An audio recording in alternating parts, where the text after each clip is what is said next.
Hey everybody, Bryan here today on a lovely Monday afternoon. It's kind of strange because I just finished up about 10 minutes of a video that I had to stop because as I'm wandering around here in the back end of Swinney Park in Fort Wayne, Indiana, I came across all these strange paths through the woods and going to places where it seems like people were kind of hanging out. And I was trying to talk about today's topic and I just kept getting distracted, so I kind of had to turn that off and try this again without the distractions. Kind of creepy. Found a lot of weird things back there. What's this?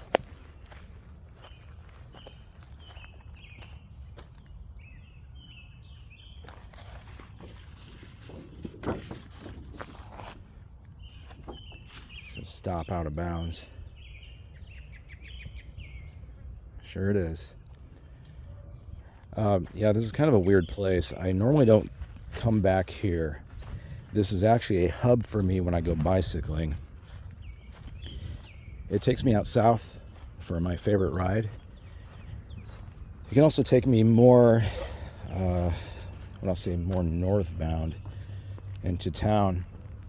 There's a little place to eat if I keep following this along.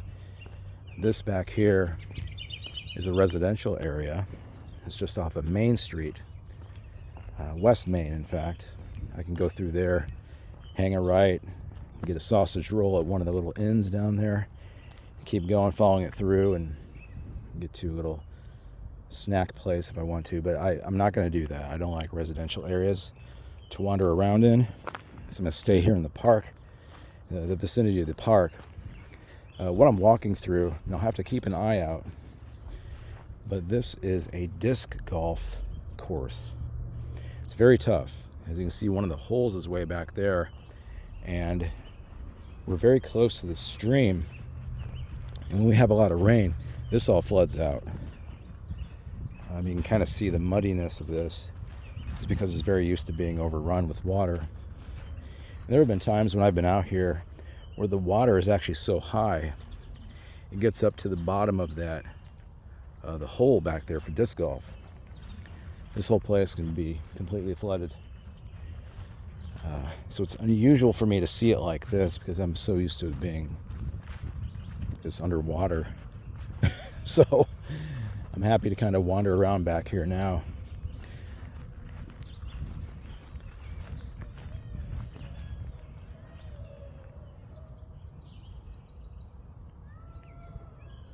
I don't know if you heard that, but there's some kid.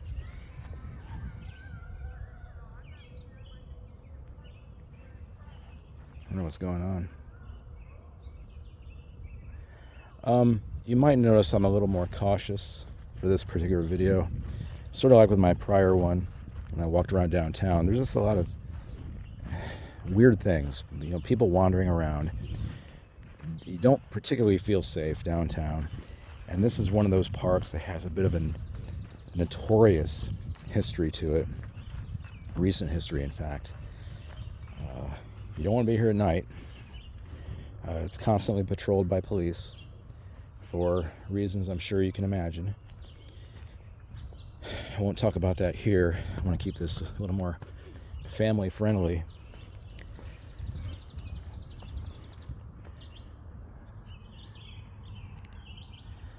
But yeah, it's not a very good park, but I do use it for a very specific reason. And I think right up here, I can see it, this little shady hill spot, there's another disc golf hole, or a cage, I guess they call them. It's very difficult. My dad and I came out here just once to do it, and we had a heck of a time trying to do anything with disc golf here. So I wouldn't recommend it unless you're a hardcore player, and if you are, you probably already have been here if you're from this area. I'm noticing these weird signs, these hand-drawn signs that say out of bounds. I wonder what they're talking about.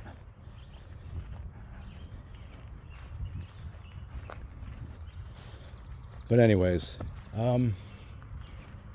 today's topic is kind of strange. It's something I brought up a couple episodes ago. and it concerns classroom economy, or what you might hear termed as token currency. So think of it this way.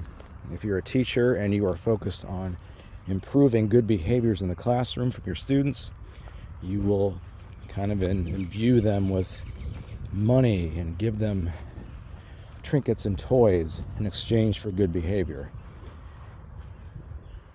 Not really an unusual thing. I think a lot of teachers out there do that.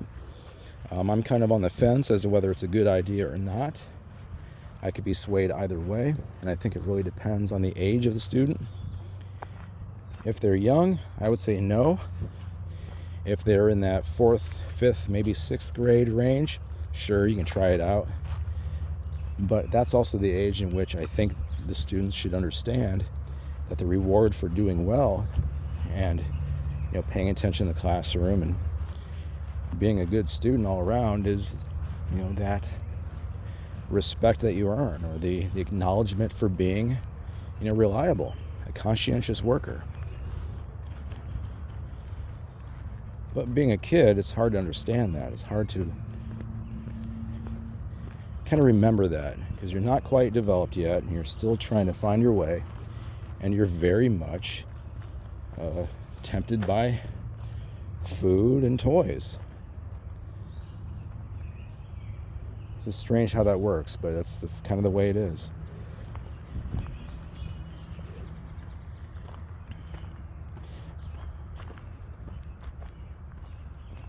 So I have to forgive my silence here from time to time, because I get I'm distracted by my environment. This, as I mentioned before, this park, I don't really wander around much at. It's just a place I pull my car into, get my bike off the rack, and I go. So being back here, it's a little unusual. I don't play disc golf very often, maybe once every couple years. But to come back here is kind of weird. It just looks very different for me. Usually it's all flooded out, because this is it's right up against the river here. So to see this is kind of distracting. I'll head back closer to the parking lot and one of the hub exits. Talk about that a little bit. Yeah, I've been in a number of classrooms that utilize some form of token currency, all to varying degrees of success.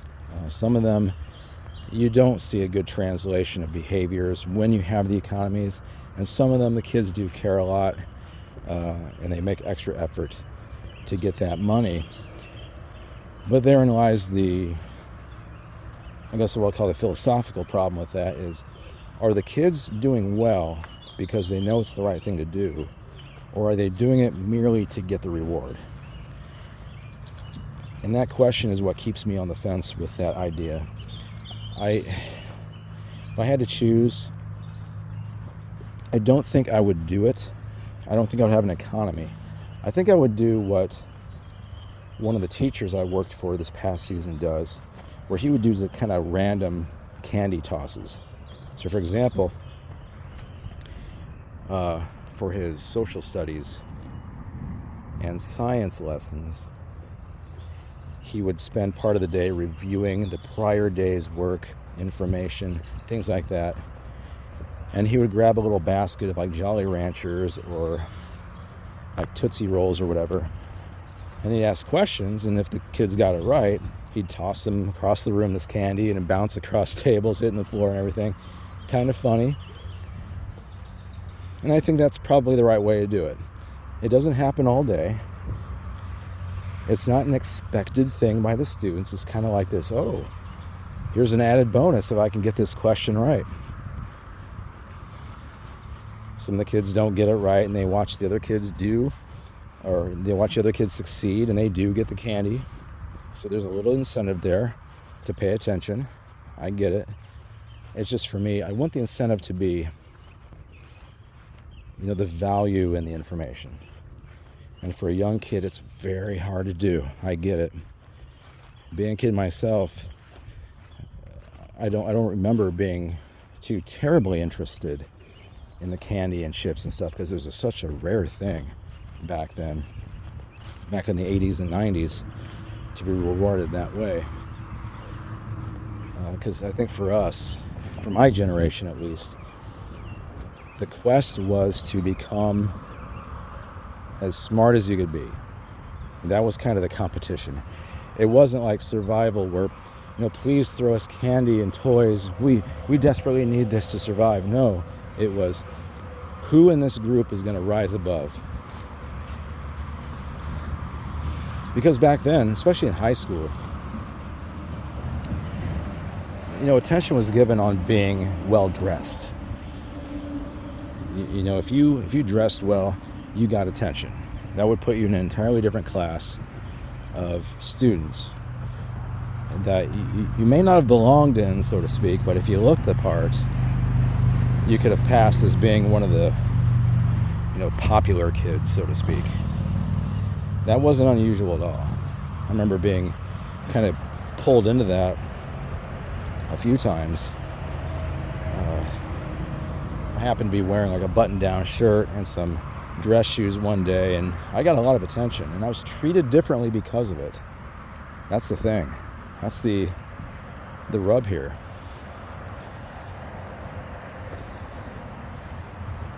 But nowadays, I'm not sure if that's the exact sort of the same premise that the kids are going through now. I think it might be a little different because of mobile technology and the different ways in which you can kind of find your, what I just call a class,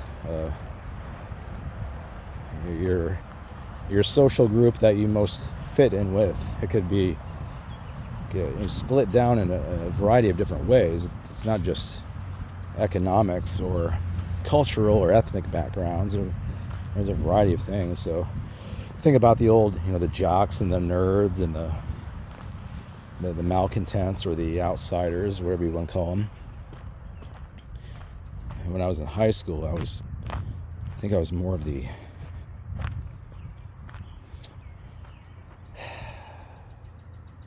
I think outsider was probably the best way to put it. Wasn't really a nerd, because I didn't behave in that sort of way. I certainly wasn't a jock or a prep. I just kind of existed. And I think that went back to when I was in elementary school too. I had my friends, but it wasn't like I was part of a bigger group. I think I really just survived on my own through this process. Right now, I'm kind of at the center of the golf course, I guess you can call it that. Here's another little cage over here, right by a tree, hard to see, covered with the branches there. I don't know how people do it, but they do. I ride through here plenty of times, getting to that underside of the bridge. There's always people playing. Today is a Monday, so they're probably all at work. Yeah, this is usually a pretty hot place for golf, for disc golf.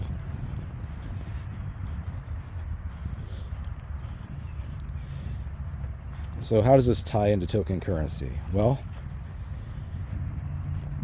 what I've noticed at the 5th grade level, let's focus just on that. In the school I'm at, who doesn't have a 6th grade, they end there. The 5th graders are the upperclassmen, you might say.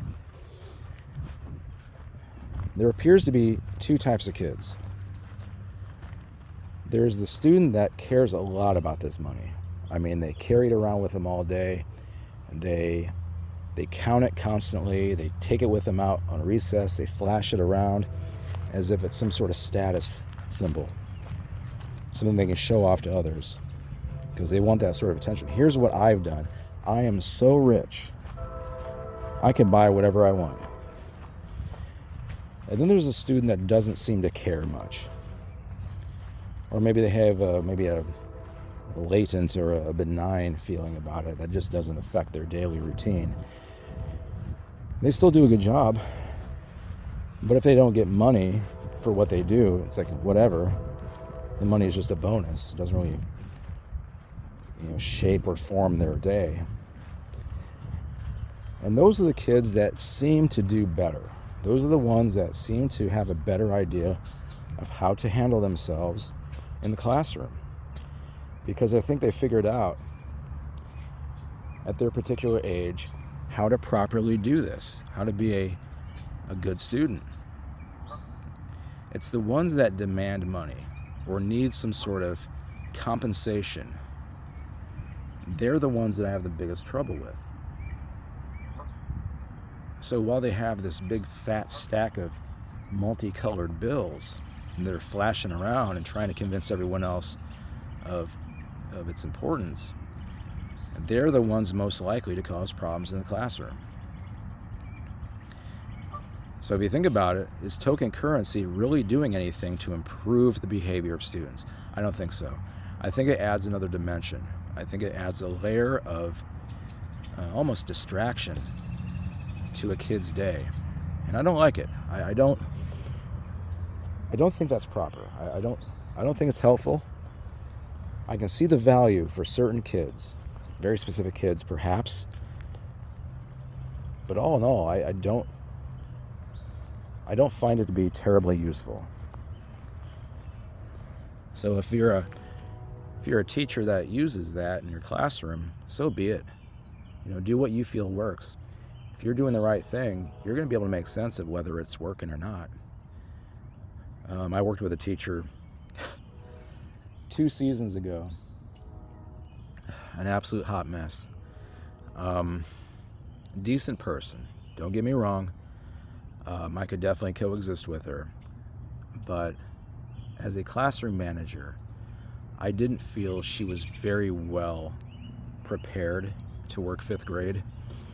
She had been in a younger grade for much of her career, and then moving to the school that I'm at now, she was placed into 5th grade. And if you're not a teacher and you're not aware of this, be very aware that when you work in a school, you are not guaranteed anything. Not really. And if the principal doesn't like you, well, good luck to you. Because what you planned on and what you built your training from and your interest in working with kids could be ripped away in a second. There's a lot of politics at school, so just be prepared, especially if you're trying to get into the business or the industry. This particular teacher, though she was a decent enough person, had a lot of trouble managing the classroom. To her benefit, to her credit, she did have a very rough group of 5th graders. All of them come from difficult backgrounds. Not a lot of good guidance at home. Clearly, you can tell by watching them behave. Father figures are probably not around. I know for some of them that was the case, unfortunately. Some of the girls too excessively wrapped up in the drama. Again, not good. Because the drama is a distraction. It shows that a student is just not focused on what matters. Not a good thing. I'm going to get back on the road here. I see some players down there, so I'm going to get out of their way. Her classroom was a mess. It's cluttered. Desks all over the place. Food stuffs all over. Every tabletop that the kids were sitting at, be it a desk or a table, was covered in toys. And what used to be the allowance of like a fidget tool has become a toy store, a display of someone's toy box on their desk. I kid you not, there were students who had massive dolls sitting on their desk, taking up much of the room on the desktop. It's not a workspace anymore. It's just kind of a drop spot for their stuff. They're so distracted. But the food waste, that was a problem, because now we're talking infestation, ants all over the place, lingering smell, spoiled milk. I mean, you get the whole routine there. If you're kind of a complacent teacher, that's the way your classroom's going to look. But anyways, she had a token currency system. But her problem was that she would tell the kids every week that Friday would be Fun Friday. If you did your work throughout the week, you get to celebrate with everyone else who did, and have extra recess, get extra money, open up the store longer, things like that. But what she would do throughout the week is every single day, Monday through Thursday, she would devote at least an hour of her day to just getting them to, come up to her table, her desk, and talk about the money. Either receiving money, exchanging money, things like that. Not really buying anything, because that was a Friday thing, but just kind of discussing. So I'm in the room, and she's doing this with the kids, and I'm the one going around to help with, worksheets or assignments or projects, or talking with the kids about the work that they're doing, things like that. And it started to tick me off. I mean, it got to me quite a bit. And I remember having discussions with folks about that who were also noticing the same things. And nothing ever came from it. This particular teacher had a good rapport with management. So the desire to correct problems, things like that, just wasn't there. And I found that to be abhorrent. That's not how you run a class. It's not how you run a school. But I dealt with it the entire year. And there's a lot more to this story than I'm letting on. Trust me with that. But this was not a person who could manage a classroom, much less a good, robust, fair token currency economy, which seemed to take up much of her interest. What I will say is this. She had me doing something every day of the week that I was happy to do because there actually was inherent value to it. But it turned out to mean nothing. Here's what I mean by that. Now keep the token currency stuff in mind. But I'm going to sidetrack for a second with something else. And pausing here for a second, there's someone over there with a dog off the leash. Not supposed to do that, even in a park. So I'm kind of waiting here so I can get back on the road. Because you know how I feel about dogs. So anyways, back on the road. Heading to the front of the park, by the way.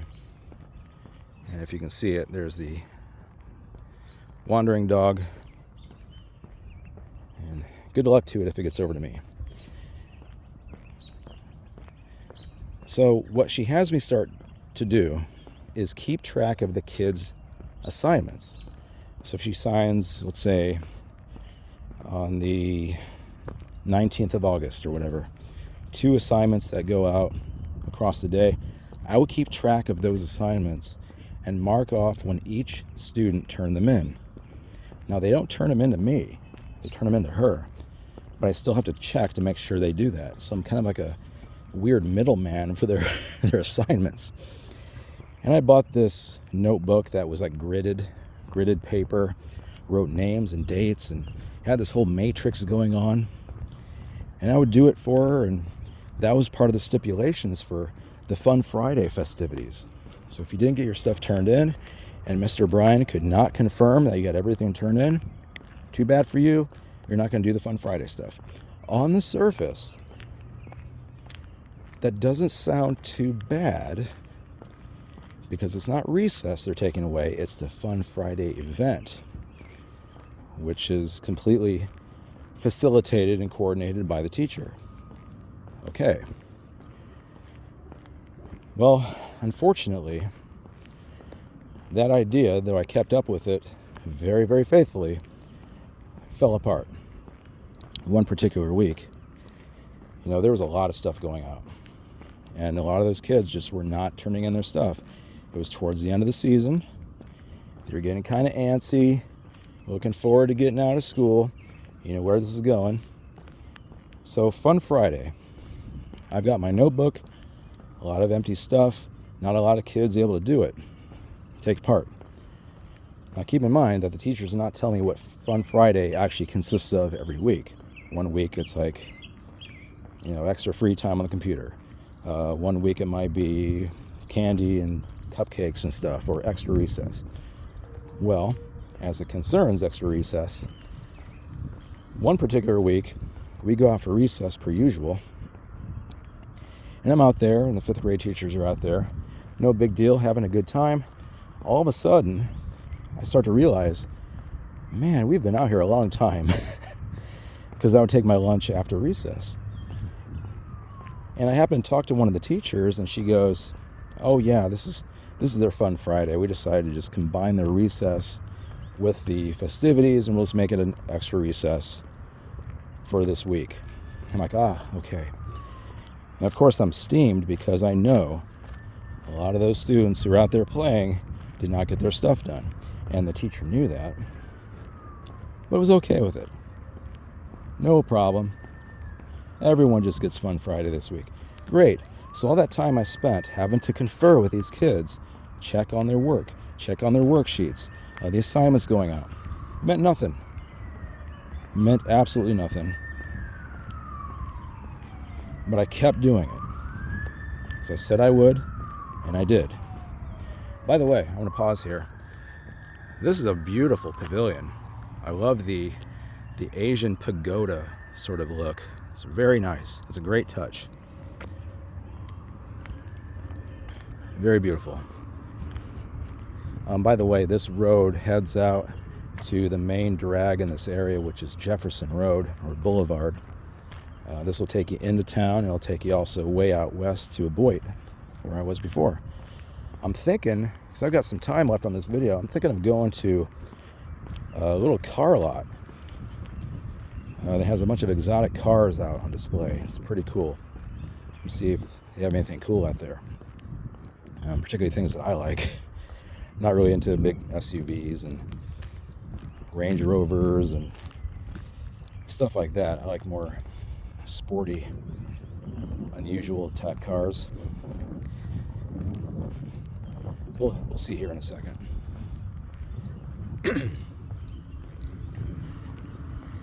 So I was rather ticked off after all that work I was doing to keep track of these kids' work, because it was leveraged against their Fun Friday, just to have them say, you know what, whatever, just go out and play. I found that really, I don't know how to put it, disheartening. Made me less likely to trust them in their decision making going forward from then. And in fact, that's the way it was. I kind of just checked out when it concerned those extra things I was doing. I would still check up on the kids, of course, and that's really the point, making sure they're doing their stuff and being there to assist if I needed to.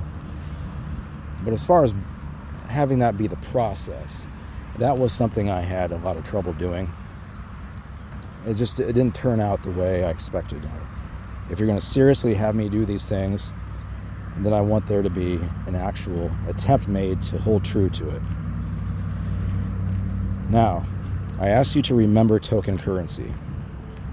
Here's why. That whole thing I was doing, that was something that was asked of me, and I stuck to it. My expectation was, if I got that done, I could show the teacher, hey, these are the students that are pulling their weight for the week, and these are the ones who are not. The expectation is she holds those kids in. I could stay in with them. That's fine. We can make it a study hall. But she didn't do it. Token currency, however, that system, she was consistent. Every Friday, she would open up that shop. Boom, you got your money. Bring it here, and you can buy some stuff. You can trade it in. Do whatever you need to do. That she was consistent with, because it didn't take any extra care. It didn't take any extra consideration. None of that. It was all on her, and if it didn't work, no big deal, because there's no downside to it. But she can assign me to a task that lasts every single day of the week and ignore that and think everything's fine. Well, it wasn't. Lost a lot of respect for her for that reason.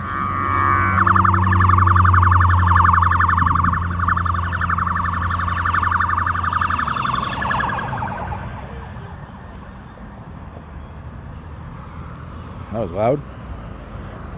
So up here ahead is a place called Sweet Cars.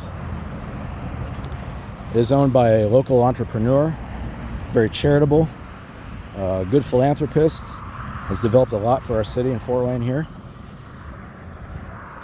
He's got this car lot. And if you want a particular exotic car, come here. Come get it. You'll get a good deal. I had a very, very beautiful Mini Cooper that I had to get rid of because I was making a job change and I couldn't really afford it anymore. So I decided to get rid of it. I don't want to give it up to a private buyer. I want to take it to them. I'm glad I did because I got the best price for my vehicle.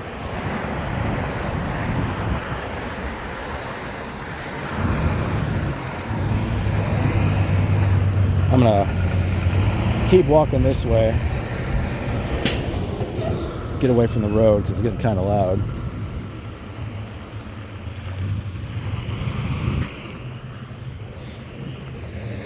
Yeah, they took care of me here. They definitely took my car off my hands, gave me a really good mount for it. And it was quickly sold to someone because it didn't stay here very long. Beautiful little car. I love Mini Coopers. They like to zip around real fast. Cute. Agile. Not a good Indiana car, I must say. So here, I won't get too much closer. I don't know the rules on this about filming, but this is a good place to get an exotic car. The stuff in their showroom is really awesome too. Like they had a Lotus Elise, beautiful sports car, like a hot orange one. It was outside for a while, then they took it into the showroom. Beautiful, loved it. Could never afford one, of course, but it was nice to look at least.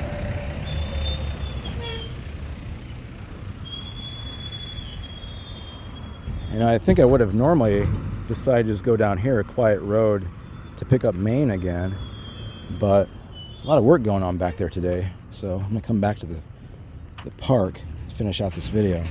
Whoa. Oy.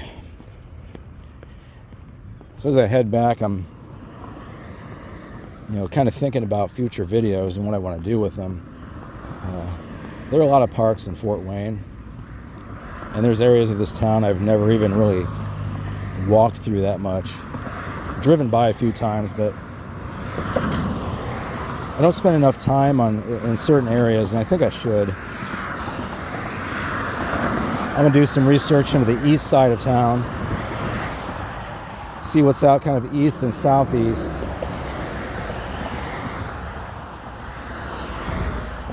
Because the south and the west and part of the north, pretty well versed in that, but there's the entire side of this town I've never really explored too much, so I think this video series will inspire me to do so, as will different topics. Being out of school right now, I'm not generating new stories or new concerns, so I'm gonna have to dig further into the storybook to get that going. And as always, if you ever have any ideas, any topics you want me to discuss or talk about or bring up, shed light on, feel free to let me know. There's an email attached to my YouTube page. I'm thinking of changing it over, making it a little more official to this particular channel.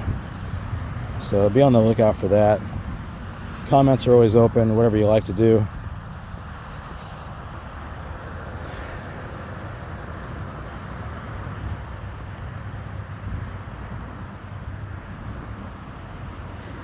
I think to finish out this video, I'm at about 35 minutes now. I'm going to head over to where I would kind of dump out into the main biking trail. Because I believe you haven't seen that yet. Because I'm pretty sure when I when I recorded my ride out south, I began, I think,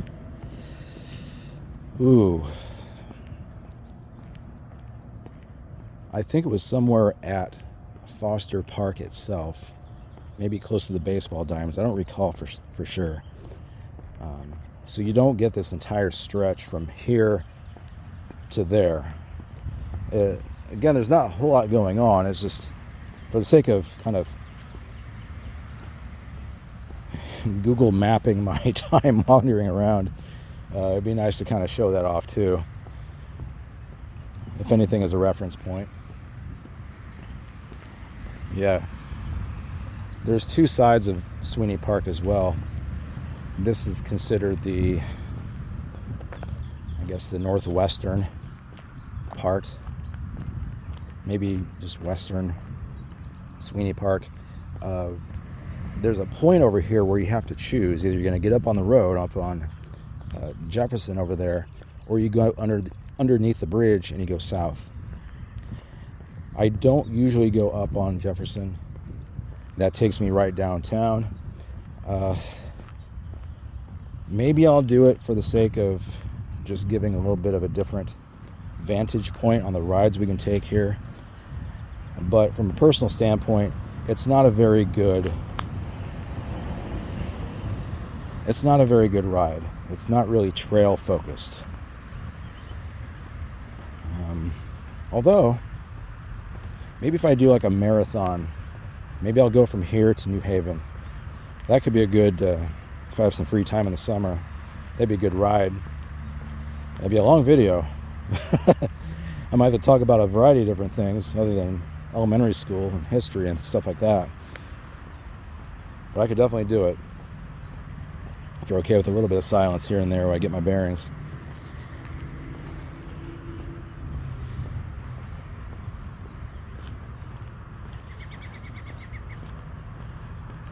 So over here is like the main parking lot for this side. This is where most people, if you want to do the disc golf, you're probably going to park over here because the first hole is sitting right over here. And if you're doing the bike riding, it's also a good hub because this is where you get off and you take the little path going off to the bridge. Back there by the baseball diamonds, those are some other parking locations for you, but I just don't see a lot happening back there. And in fact, I mentioned earlier, I'm going to keep this very, very light here, and not too specific, but given the notoriety of this park, I'm kind of keeping an eye out for certain, what I'll call symbolism, I guess, with the cars. When I see two cars sitting close together, I immediately think something negative. I know I shouldn't, but I know the history of this place. I've seen plenty of news bulletins and police activity log mentions of this place, so I'm a bit of a skeptic. But what I'm doing right now, I'm following what I would do on the bike.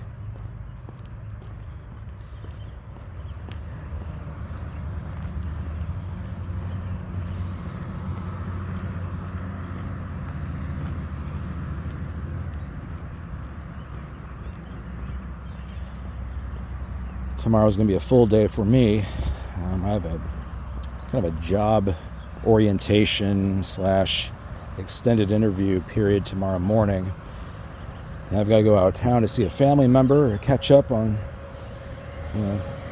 how things have been. It's going to be fun. And I got to go to work after that. So it's going to be a full day of activity. Certainly will not be doing any videos tomorrow, but during that meantime, I'll be thinking of something to bring up that I haven't brought up before.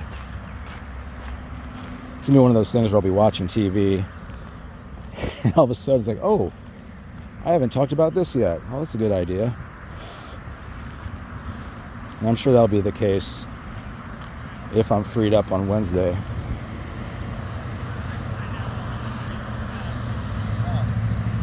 here. This is the branching path. Either you go up on the bridge to go into town. There's another part of this park back there. There's a big pond if you want to fish. There's access to tennis courts and things like that, but it's not really a typical park. This is actually more the family-esque playground, basketball court, baseball diamond sort of park. The other side is just kind of a sitting area. There have been weird things that happened back there too. But this path here, this is the one I would take on the bike. And it starts me off on a really, it's a nice ride, don't get me wrong, it's just there's not much going on. It's riverside, takes me through residential areas, and eventually dumps me out on Bluffton Road, which is main thoroughfare of Waynedale, the Waynedale neighborhood, which I've talked about before.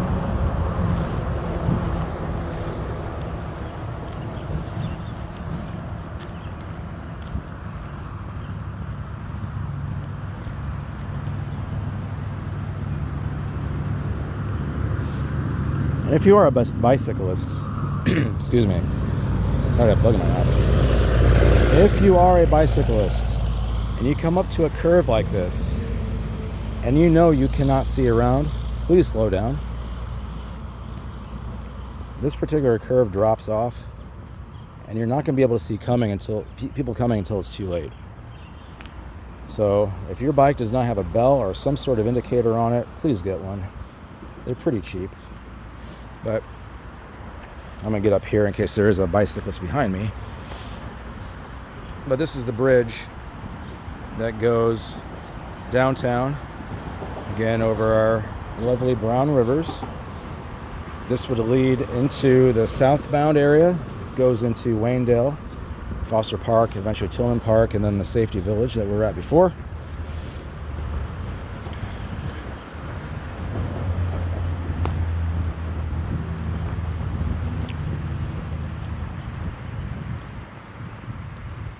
Come back here, get a wider shot. So yeah,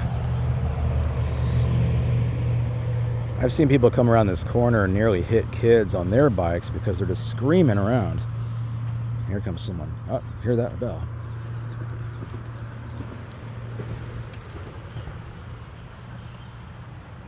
Yeah, they come around and hit a kid, they fall off their bike. It's just a mess. So make sure you're doing the right thing. Notify others. I think it's really bad in there too. You can't really see it that well from here, but when you go up that little rise there and you turn left, that's another point where a bike could be coming the other way. You know, it's simple courtesy measures. Nothing too bad. Just make sure you're doing the right thing. So I think that's it for this video. My final assessment of tokens, currencies, classroom economies. If you are going to treat it seriously and you can be responsible with it and you know your students well enough, go ahead, give it a shot. But if you're merely doing it because you are compensating for not having a good way to, get the behaviors you want to see into the classroom the way you want to see them, then don't do it. It's just going to be another failure.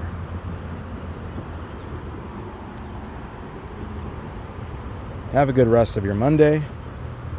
Take care. I'll talk to you soon.